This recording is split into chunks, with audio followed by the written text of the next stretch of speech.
بسم الله الرحمن الرحيم. الشيخ عبد العزيز بوكيل من أهل صفاقس لم يسمع بهذا الاسم في السبعينات أو في الثمانينيات، حين كان يطلق كلماته ودروسه وخطبه في مساجد صفاقس. لكن هذه الكلمات سرعان ما طالتها أيدي نظام القمع للرئيس الحبيب بورقيبة، ثم من بعده للرئيس زين العابدين بن علي. نستضيف اليوم الشيخ عبد العزيز بوكيل كي يحدثنا عن نبذة من حياته. الشيخ عبد العزيز، السلام عليكم. وعليكم السلام ورحمة الله وبركاته. لو تحدثنا قليلا عن نفسك.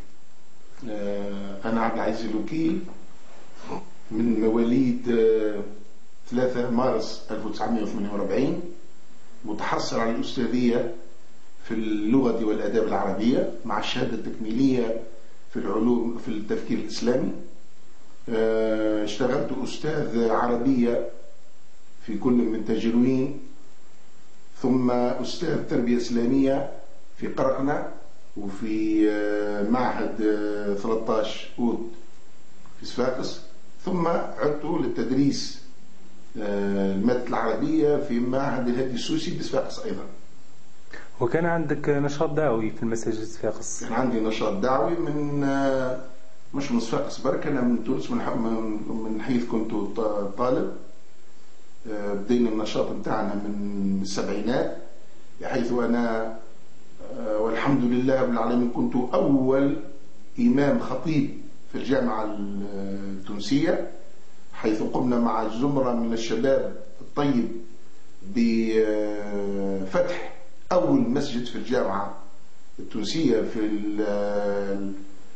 في المبيت الجامعي برضو واحد، وكنت أنا الإمام الخطيب، وكانت فيه دعوات، فيه خطبة الجمعة، فيه دروس تدعو إلى العودة أو إلى العودة عودة طيبة إلى الإسلام الذي همش وأبعد عن الحياة اليومية في تونس. وكان عندك جانب في دروسك الدعوة للتطرف أبدا أبدا أبدا. أنا معروف علي أن دروسي كلها لا تمت بصلة لا إلى التطرف.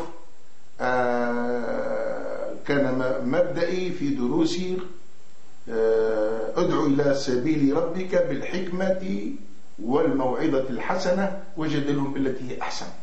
معروف علي حتى بعد أن قبض علي، معروف أنهم يقولون نعرف أن دروسك أنت ما فيهاش الأمور هذه، ما فيهاش من الدعوة إلى التطرف ولا تسييس إلى غير ذلك، معروف. لكن ما الذي جعل النظام القمعي لحبيب بورقيبة وثم من بعده لزين العابدين بن علي يلقي بك في غياهب السجون إن لم تكن عندك دعوة للتطرف؟ هو لم يلقى بي أنا كشخص، ولكن ألقي بفكري في السجون، لأن معروف عداء الحبيب بورقيبة للإسلام، معروف. لكن عداء معروف، ولذلك هو عندما سجن الحركة الإسلامية اللي كانت تسمى بالاتجاه الإسلامي ثم من النهضة، دج بها كفكر مش كأشخاص، كفكر في العهدين، في عهد بورقيبة وفي عهد زين العابدين بن علي. لكن الهجمة الشرسة كانت أقوى في عهد بن علي، لأن الحركة أصبحت لها جناح سياسي، وساهمت بقوة في انتخابات 1989، وكانت بشهادة الكل أن كانت الغلبة للهية، حتى بالنسبة للخصوم، حتى باش أشخاص يقولوا أن هيك الانتخابات هيك زورت. عندما رأى ذلك المد الإسلامي وتلك الحملة الانتخابية التي قام بها الشباب في ذلك الوقت، كأنهم خافوا من هذا الغول الذي اعتبروه غول سوف يأكل الأخضر واليابس، فألقوا بك وبالحركة، فألقوا بي وبكل من يمت إلى هذا الفكر، في السجن. أنا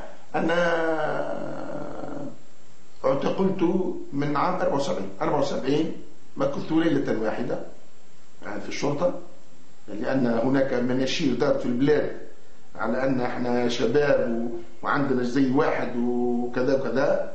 سألوا شكون رحمه الله، سألوا الله يرحمه، قال راهو فلان هو اللي وزعهم. شدوني أنا ومجموعة من الشباب. وبعد في 81 وقت اللي عملنا الهيئة التأسيسية، لأني أنا عضو في الهيئة التأسيسية في حركة الاتجاه الإسلامي، وثم في 87 في عهد بورقيبة، ثم أفرج عنا في 81 قاعة الشرق، في 87 قاعة الشرق كيف وأفرج عنا بالعفو عندما جاءت حركة بن علي. ثم سجل بنا في عام 89 في عام 90 في عام 90 آخر 90. حدثنا عما لقيته في من عذاب نفسي ومن عذاب جسدي. أنا الحقيقة أني لم أتلقى أي عذاب بدني. الحقيقة للإنسان الكذب حرام، ولكن العذاب النفسي جد.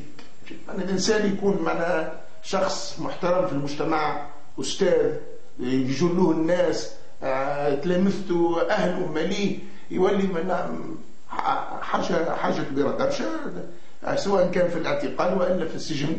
أنا مريت على 7 سجون. وكم لبثت؟ 4 سنين ونصف. 4 سنين ونصف. تحكم علينا ب5 سنين في الأول، وبعد ما في الاستئناف طاحت 4 سنين ونصف. قعدت في منطقة الشرطة في صفاقس، ثم في الداخلية، ثم في 7 أبريل، برج الرومي، المهدية، صفاقس، القصرين، قرنباليا.